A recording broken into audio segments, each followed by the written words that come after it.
दोस्तों welcome back to another blog video. दोस्तों आज के ब्लॉग वीडियो आपके लिए काफ़ी इंपॉर्टेंट होने वाली है। अगर आप ई कल्याण पोर्टल के जरिए से स्कॉलरशिप के लिए अप्लाई किया हुआ है 2023 से 24 सेशन वाले के लिए, इस वीडियो में दोस्तों जानकारी देने वाले हैं। अगर जो भी जिसका भी रीसबमिट का इशू आ रहा है, रीसबमिट बाय कॉलेज स्टूडेंट लिखा आ रहा है या फिर नॉट वेरीफाई बाय कॉलेज दिखा रहा है, तो ये रीज़न क्या है, कब तक ये अपडेट होगा, क्या हमें करना चाहिए, कितने दिनों से पेंडिंग पड़ा हुआ है। हो सकता है किसी का डीएलसी अप्रूवल के बाद ये पेंडिंग लिखा आ सकता है कि रीसबमिट बाय कॉलेज स्टूडेंट या फिर रीसबमिट बाय स्टूडेंट, इस तरह से आपके सामने दिखाई देगा। तो हम यहाँ पर सबसे पहले देखने वाले हैं, पहले लॉगिन करेंगे एक प्रोफाइल के साथ, उसको फिर हम देखेंगे, उसके बाद आपको समझाएंगे कि चीज़ें रीसबमिट बाय स्टूडेंट क्यों लिखा आता है और ये कब, ये कैसे वेरिफिकेशन हम कंप्लीट जल्द से जल्द करवा सकते हैं।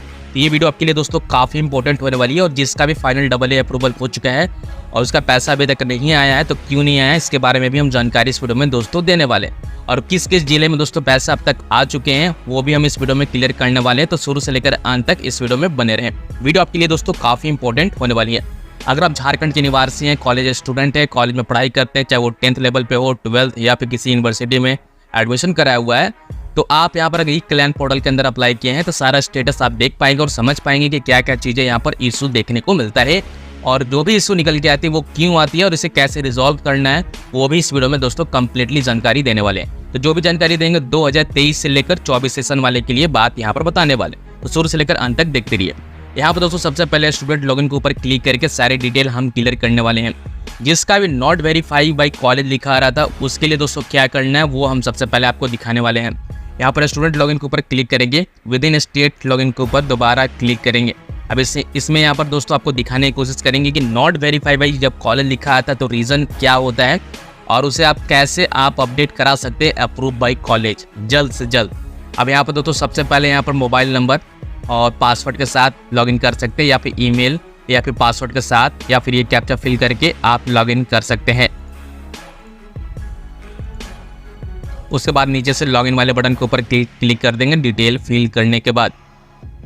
तो हम यहाँ पर दोस्तों OTP फिल कर दे रहे हैं, सॉरी कैप्चा फिल कर देते हैं। उसके बाद आगे का प्रोसेस आपको बताते हैं। यहाँ से इस तरह से लॉगिन कर लेते हैं। लॉगिन करने के बाद कुछ एप्लीकेशन या प्रोसेस लेगा, उसके बाद आपके सामने सारी डिटेल यहाँ पर दोस्तों आ जाएगी। पहले ये भी मैंने इस प्रोफाइल के बारे में बताया था कि नॉट वेरीफाई द कॉलेज, ये कॉलेज स्टूडेंट का डिटेल है। इनको नहीं पता था कि कॉलेज के अंदर जाकर वेरिफिकेशन भी करानी होती है, ये इन्होंने ऑनलाइन करा रखा था। और यहाँ पर देख सकते हैं ये फ्रेश एप्लीकेशन भी मार्केट में आ चुका है, फ्रेश एप्लीकेशन रजिस्ट्रेशन 2024 से 25, ठीक है। तो इसके ऊपर अलग से वीडियो बनाऊंगा, लेकिन अभी भी दोस्तों देखने को मिलेगा 23-24 का जो है यहाँ पे फ्रेश एप्लीकेशन अप्लाई किया गया था। अब यहाँ पर दोस्तों चलिए सबसे पहले समझते हैं क्या इशू निकल के आ सकता है। एप्लीकेशन स्टेटस के अंदर चलेंगे और यहाँ से एकेडमिक ईयर हमें चूज कर लेना होगा। फिलहाल एप्लीकेशन काफ़ी स्लो चल रहा है यहाँ पे। उसके बाद यहाँ से एकेडमिक ईयर चूज करेंगे, 23 से 24 सेशन चूज कर लेते हैं। अब यहाँ पर दोस्तों देख सकते हैं पिछले टाइम मैंने आपको बताया था कि अप्रूव यहाँ पर नहीं हुआ था, not verify by the college लिखा आ रहा था।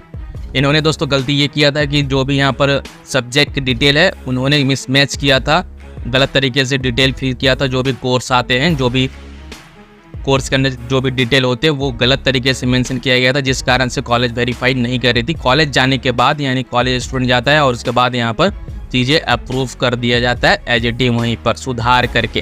तो ई कल्याण पोर्टल के अंदर आपके सामने ऑप्शन दिखाई देता है, जब भी आपका कॉलेज वेरीफाई नहीं होता है तो आपके सामने एडिट और अपलोड डॉक्यूमेंट करने का ऑप्शन आता है, यानी डिटेल आप फिलअप कर सकते हैं। जो भी आपने डिटेल गलत किया उसे बढ़िया से आप फिल करें, उसके बाद डॉक्यूमेंट भी सही तरीके से आपको अपलोड करना होगा। काफ़ी सारे लोग यहाँ पर गलती क्या करें, प्रीवियस ईयर का मार्कशीट जो है, अगर आप 12th के बाद कोई भी कॉलेज में आप एडमिशन ले रहे हैं तो लास्ट ईयर का मार्कशीट आपका 12th का होगा, याद रखें। अगर कोई भी अगर कोई BA में है और वो सेकेंड ईयर से एग्जामिनेशन दे रहा है और सेमेस्टर वाइज एग्जाम चल रहा है तो उसको सेकेंड ईयर का पेपर आपको लगाना चाहिए। लास्ट ईयर का मार्कशीट अगर कोई पूछे और सेकेंड ईयर में डायरेक्टली आप यहाँ पर अप्लाई कर रहे हैं स्कॉलरशिप के लिए, तो आपको लास्ट ईयर जब पूछेगा तो आपको फर्स्ट ईयर की डिटेल आपको दोस्तों देनी होगी। फर्स्ट ईयर का कॉलेज का बोनाफाइड देना होगा, फर्स्ट ईयर का ही आपको सारे एग्जामिनेशन डिटेल देनी होगी, यानी रिजल्ट आपको यानी मार्क्स से डिटेल देना होगा। अगर कोई बीटेक में पढ़ाई कर रहा है, फर्स्ट ईयर में एडमिशन लिया है, 12th बेसिस पे है, तो वैसे में आपको 12th का ही मार्कशीट देना होगा। अगर कोई थर्ड ईयर से स्कॉलरशिप के लिए अप्लाई कर रहा है तो सेकेंड ईयर का वो डिटेल देगा, यानी मार्कशीट यहाँ पर प्रीवियस ईयर का मार्कशीट वही होगा, यानी सेकेंड ईयर का। थर्ड ईयर में अगर कोई अप्लाई कर रहा है तो सेकेंड ईयर ऐसा या फिर थर्ड ईयर का डिटेल वहाँ पर अपलोड करेंगे। उसके बाद कॉलेज से वेरीफाई करवा लेंगे। जब भी आप दोस्तों डिटेल आप फिलअप करते हैं और सारी चीज़ें एप्लीकेशन फिल कर लेते हैं तो आपको जो भी एप्लीकेशन निकलता है ई कल्याण को वहाँ पर इस कॉलेज स्टूडेंट सिग्नेचर करा के वो सारी चीज़ें कॉलेज को देनी होती है और एजेटी आपको वहाँ पर जाकर वेरीफाई कर लेना है, तभी जाके यहाँ पर अप्रूव बाई कॉलेज आएगा। अदरवाइज यहाँ पर नॉट वेरीफाई है तो कॉलेज लिखा हुआ आएगा। ये तो हो गया बात यहाँ तक। उसके बाद एक और एप्लीकेशन आपको दिखाने की कोशिश करते हैं कि काफ़ी सारे लोगों का डीएलसी ऑफिसर जो 2.5-3 महीने से पेंडिंग पड़ा हुआ है। वो रीज़न यही है, रीज़न ये है कि हर एक डिस्ट्रिक्ट में अलग अलग फंड मिल रहे हैं। जैसे जैसे फंडिंग मिल रहा है वैसे वैसे आगे ये प्रोसेस हो रहा है। ठीक है, अब यहाँ पर दोबारा मैं स्टूडेंट लॉगिन के ऊपर क्लिक करके नया प्रोफाइल आपको दिखाता हूँ।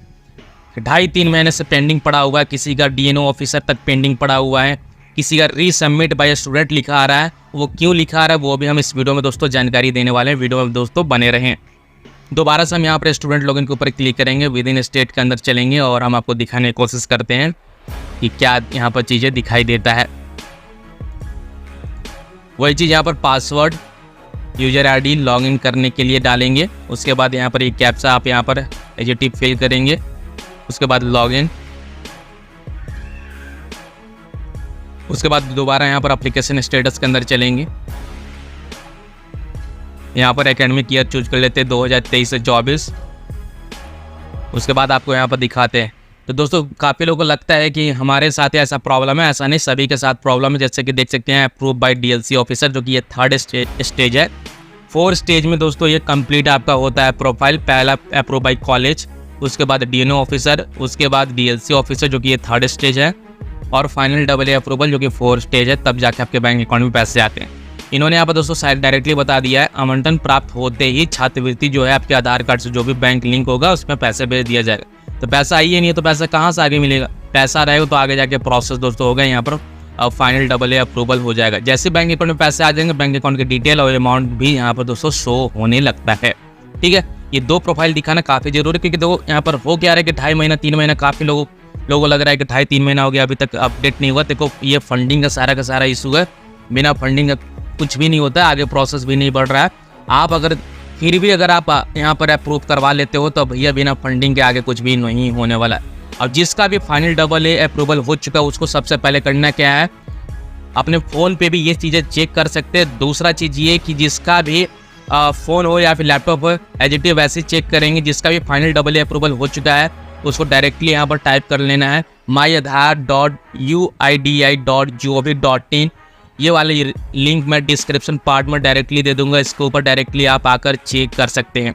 यहाँ पर चेक करने का तरीका, सबसे पहले अपने खुद के तरफ से ओके हो लो कि भैया फाइनल AA अप्रूवल हो चुका है, 2-2.5 महीना हो चुका है, कहीं हमारा आधार से लिंक है कि नहीं है। तो वो सबसे पहले यहाँ पर चेक करेंगे। लॉगिन वाले बटन के ऊपर क्लिक करेंगे। अब यहाँ पर लॉगिन वाले बटन के ऊपर क्लिक करेंगे। फिलहाल अभी देख सकते हैं आधार की साइट काफ़ी पहले से स्लो हो चुका है, तो अभी हम यहाँ पर प्रोसेस में हैं। लॉगिन वाले जैसे बटन के ऊपर क्लिक करोगे तो आपसे आधार कार्ड की डिटेल वगैरह आपसे मांगी जाती है जो कि आपको डिटेल फिल करना है। फिलहाल अभी साइट काफ़ी स्लो है जैसे कि देख पा रहे हैं। पहले खुल जाए तो उसके बाद हम आपको जानकारी देते हैं। इस वीडियो में दोस्तों बने रहें। तो दोस्तों इस तरह से खुलने के बाद आपके सामने यहाँ पर आ जाएगा लॉगिन विद आधार OTP। तो आपको यहाँ पर आधार नंबर डालनी है और ये कैप्चा डाल के यहाँ पर फिल करना है। लॉगिन विद OTP के ऊपर आपको क्लिक कर देना है। दोस्तों ध्यान रखिएगा, आप ये प्रोसेस तभी कर पाएंगे जब आपका आधार कार्ड में मोबाइल नंबर लिंक होगा और साथ ही साथ रिचार्ज होना चाहिए ताकि आपका उस पर OTP कोड आए। तो हम यहाँ पर आधार नंबर एंटर कर देते हैं और आपको दिखाते हैं कौन सा बैंक लिंक है। पहले अपने तरफ से यहाँ पर ओके हो लीजिए, तभी जाके ये अनुमान लगाइए कि आपके बैंक अकाउंट में पैसा क्यों नहीं आ रहा है। तो पहले यहाँ पर चेक करना काफ़ी ज़रूरी है, तो हम यहाँ पर चेक कर लेते हैं। उसके बाद यहाँ पर विथ लॉगिन विथ OTP के ऊपर क्लिक करेंगे। तो जो भी आपके आधार कार्ड में मोबाइल नंबर दिया गया होगा उस पर OTP कोड गया है, आपको OTP कोड आपको यहाँ पर फिलअप करना होगा। लॉगिन वाले बटन के ऊपर क्लिक करेंगे। तो इस तरह से आप जैसे लॉगिन करते हैं आपका प्रोफाइल आधार का ओपन हो जाएगा, जिसमें कि काफ़ी सारे सर्विसेज आपको देखने को मिलता है। आप यहाँ पर ध्यान देंगे बैंक सेटिंग स्टेटस के ऊपर आप क्लिक करेंगे तो आपके सामने यहाँ पर दिखाई देगा जो भी आपका बैंक लिंक होगा वो आपके सामने दिखाई देगा। जो बैंक लिंक नहीं रहेगा वो लिखेगा यहाँ पर डायरेक्टली इनएक्टिव, ये बैंक नेम वगैरह कुछ भी नहीं शो करेगा। ठीक है, तो इस तरह से आपके यहाँ पर बैंक सेटिंग स्टेटस आप बड़े आसानी से चेक कर पाएंगे, कौन सा बैंक अकाउंट लिंक है और कब लिंक हुआ था, लास्ट डेट कब है।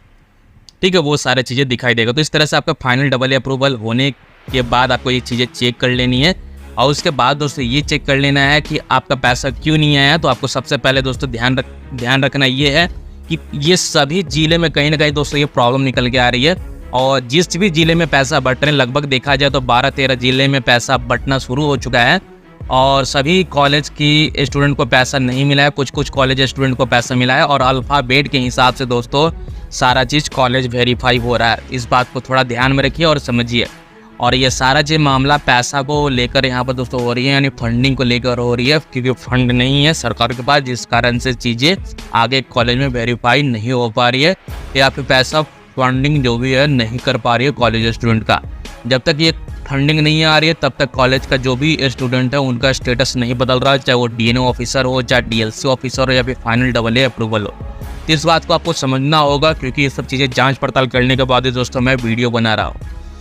तो चीज़ें इस तरह से आप देख लें, पहले अपने हिसाब से समझ लें। फाइनल AA अप्रूवल हो चुका है तो अपना आधार से लिंक जो भी बैंक अकाउंट है देख लें एक बार, नहीं है तो जाकर अपना बैंक से जरूर लिंक करवा लें, यानी तो आगे चल के आप ही को दिक्कत यहाँ पर होने वाली है।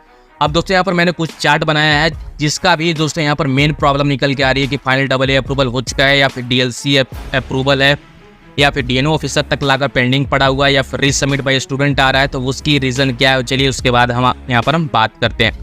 यहाँ पर हमने एक चार्ट बना कर रखा है ताकि हम आपको बेहतर समझा सके। अब यहाँ पर दोस्तों देख सकते हैं मैंने क्या बताया था, 4 स्टेप में आपका पैसा बैंक अकाउंट में आता है, ठीक है। तो इसका मतलब ये है कि पहला जो होता है अप्रूव बाय कॉलेज लिखा है यहाँ पर आना चाहिए, ठीक है। अप्रूव बाय कॉलेज होता है, उसके बाद डीएनओ ऑफिसर जाता है, उसके बाद डीएलसी ऑफिसर जाता है, उसके बाद फाइनल अप्रूवल होता है, उसके बाद आपका बैंक सीडिंग जो भी बैंक अकाउंट से लिंक होता है उस बैंक अकाउंट में पैसा आपका आ जाता है। बैंक नेम वगैरह सारा चीज़ आपकी ई-क्लियन के पोर्टल पे शो करने लगता है इस तरह से, ठीक है। अगर मान लीजिए कॉलेज आपका वेरीफाई कर देता है, उसके बाद या फिर किसी का कॉलेज हो सकता है यहाँ पर call not verify by college लिखा आ रहा है, तो उसको सबसे पहले एप्लीकेशन स्लिप लेकर जाके कॉलेज में वेरीफाई कराना होगा। जो भी एडमिनिस्ट्रेटर होगा सबसे पहले जाके आपको एजेटी वहाँ पर कॉलेज वेरीफाई कराना होगा। टोटल ओरिजिनल डॉक्यूमेंट लेके जाएंगे जिसमें कि आधार कार्ड के साथ साथ कास्ट सर्टिफिकेट, इनकम सर्टिफिकेट, ये सारे डॉक्यूमेंट जितने सारे आपने अपलोड किए हैं वो बोनाफाइड सब कुछ आपको लेके जाना है, ओरिजिनल डॉक्यूमेंट लेके जाना है। अगर वो जैसे आप यहाँ पर कंप्लीट करते तो आपका लिखा आएगा अप्रूव बाय कॉलेज। यहाँ पर दोस्तों दूसरा ऑप्शन ये भी आता है कि आपका हो सकता है डॉक्यूमेंट मिसमैच हो, एप्लीकेशन डिटेल जो आपने फिल किया वो रॉन्ग होगा, जो भी अपने सर्टिफिकेट डिटेल फिल किया है। तो दोस्तों यहाँ पर भी अगर आप सबमिट करते हैं तो आपके सामने यहाँ पर लिखा आएगा रीसबमिट बाय ए स्टूडेंट, ठीक है। कहने का मतलब है कॉलेज आपका वेरीफाई कर देती है, ठीक है। बाद में किसी तरह कोई इशू आता है तो दोस्तों यहाँ पर हो सकता है दोबारा सबसे आपके सामने यहाँ पर आएगा डिटेल डॉक्यूमेंट मिसमैच या फिर एप्लीकेशन डिटेल जो भी है वो रॉन्ग है, उसे या तो सर्टिफिकेट गलत है। तो जैसे आप सही करके एप्लीकेशन को रीसबमिट करते हैं यानी सबमिट करते हैं डिटेल, तो आपके सामने वहाँ पर स्टेटस में दिखाई देगा सबमिटेड बाय द स्टूडेंट, ठीक है। अब यहाँ पर हो गई सेम चीज़ें यहाँ भी होती है। हो सकता है कॉलेज अगर आपका कोई भी डिटेल चेक करने में मिस करता है, कोई गलत एंट्री कर दिए हैं, कॉलेज आपका अप्रूव कर भी कर देता है, तो जैसे ही यहाँ पर अप्रूवल बाय डीएनओ ऑफिसर तक आता है तो वो जब चेक करते हैं डॉक्यूमेंट तो वहाँ आपका हो सकता है कि डॉक्यूमेंट मिसमैच वहाँ भी आपका पकड़ ले कि वहाँ तो कोई दिक्कत नहीं है, जो आपने एप्लीकेशन डिटेल फिल किया वो तो दिक्कत नहीं है, कोई सर्टिफिकेट आपने गलत तो अपलोड नहीं किया है, यहाँ भी सेम चीज़ होता है। फिर वहाँ भी आपको एडिट एप्लीकेशन करने का ऑप्शन यहाँ पर मिलता है। जैसे आप एडिट करते हैं और सबमिट यहाँ पर दोस्तों करते हैं, उसके बाद होता क्या है कि आपका फिर यहाँ पर लिखा आएगा रीसबमिट बाय स्टूडेंट, यानी स्टूडेंट बाय ये सबमिट किया गया है, रीसबमिट यानी दोबारा सबमिट किया गया है एप्लीकेशन डिटेल को। वैसे यहाँ पर दोस्तों जैसे ही कॉलेज मान के चलो कि ये सारी चीज़ें सही आ रही थी, डिटेल अप्रूव बाय कॉलेज हुआ डायरेक्टली, उसके बाद मान लो कि इधर कोई दिक्कत नहीं रहा, डीएनओ ऑफिसर हुआ, उसके बाद फिर डीएलसी ऑफिसर हुआ। अब यहाँ क्या होगा, सेम चीज़ें यहाँ भी फिर डॉक्यूमेंट वेरिफिकेशन देखेगा कि डॉक्यूमेंट में कोई मिसमैच तो नहीं है, वैलिड है कि नहीं है, उसके बाद एप्लीकेशन डिटेल तो सही है कि नहीं वो देखेगा, या फिर सर्टिफिकेट जो अपलोड किए वो तो सही नहीं है। अगर किसी तरह कोई दिक्कत होगा तो फिर आपको नीचे में एडिट करने का ऑप्शन मिलेगा। एडिट करके जैसे ही आप सबमिट करते हो तो चीज़ें फिर वहाँ पर लिखा आएगा कि स्टूडेंट दोबारा दोस्तों ये रीसबमिट किया गया, यानी दोबारा फॉर्म भरा गया है, सुधार किया गया है। अगर यहाँ पर सारी चीज़ें सब कुछ सही निकला तो यहाँ फिर आके पेंडिंग हो सकता है। जिसका फाइनली डबल अप्रूवल नहीं होगा तो क्या करेगा, ये फाइनल अप्रूवल वाले जो होते हैं हो सकता है यहाँ पर कि आपका फिर वही चीज़ चेक करेगा, डॉक्यूमेंट मिसमैच हो सकता है, एप्लीकेशन डिटेल गलत भर सकते हैं, सर्टिफिकेट गलत हो सकता है। जैसी सारी चीज़ गलती होगा आपका फिर एडिट करने का ऑप्शन देखने को मिल जाएगा। तो वहीं पे दोस्तों जैसे सबमिट करते हैं तो रीसबमिट बाय स्टूडेंट आ जाएगा। तो आपके द्वारा जो भी डॉक्यूमेंट को सुधार करके अपलोड किया जा रहा है, एडिट किया जा रहा है, वो रीसबमिट बाय स्टूडेंट लिखा आएगा। यहाँ से जैसे ये वेरीफाई होता है तो आपका आगे का स्टेज आ जाता है बैंक सीडिंग स्टेटस। अब यहाँ मान के चलिए कि अप्रूवल बाय कॉलेज स्टूडेंट है, तो कोई भी मान लीजिए आपने क्या किया कि गलत एंट्री आपने कर दिया था, उसको आप रीसबमिट आपने किया यहाँ पे, ठीक है। रीसबमिट आपने यहाँ पर रीसबमिट किया। रीसबमिट करने के बाद आपके सामने बहुत लग रहा होगा कि 2 महीने 2.5 महीना से पेंडिंग पड़ा हुआ है, तो ये एजिटी ऐसी रहेगा। उसके बाद होता क्या कि जैसे ही आपका कॉलेज दोबारा वेरीफाई करती है तो उसके बाद डायरेक्टली यहाँ पर दोस्तों अप्रूव बाय डीएनओ ऑफिसर लिखा आ जाएगा आपके स्टेटस में और रीसबमिट बाय स्टूडेंट हट जाएगा। तो वो इसलिए दिखा जा रहा है क्योंकि आपने अभी आपने यहाँ पर सबमिट किया है। जब तक अगला स्टेज वाला आपका वेरिफिकेशन नहीं करता तब तक यहाँ पर कोई भी आपका काम आगे नहीं बढ़ेगा। तो ये सब चीज़ें स्टेट यहाँ पर दोस्तों काम करता है। जब आपका आधार सीडिंग स्टेटस लिंक रहेगा बैंक अकाउंट से तो आपका यहाँ पर फाइनल अप्रूवल हो जाता है और बैंक अकाउंट में पैसा आपका भेज दिया जाता है। तो दोस्तों ये पूरा तरीका है बताने का, समझाने का। उम्मीद करते हैं आपको ये बेहतर समझ में आ चुकी होगी। अब तक दोस्तों 12-14 जिले में दोस्तों पैसे बढ़ चुके हैं और कुछ डिटेल मैंने इसके ऊपर बताया कि कौन कौन से जिले में पैसा आया है, कौन कौन से कितना फंडिंग हुआ है, कितना फंडिंग नहीं हुआ, कितना पेंडिंग हुआ है।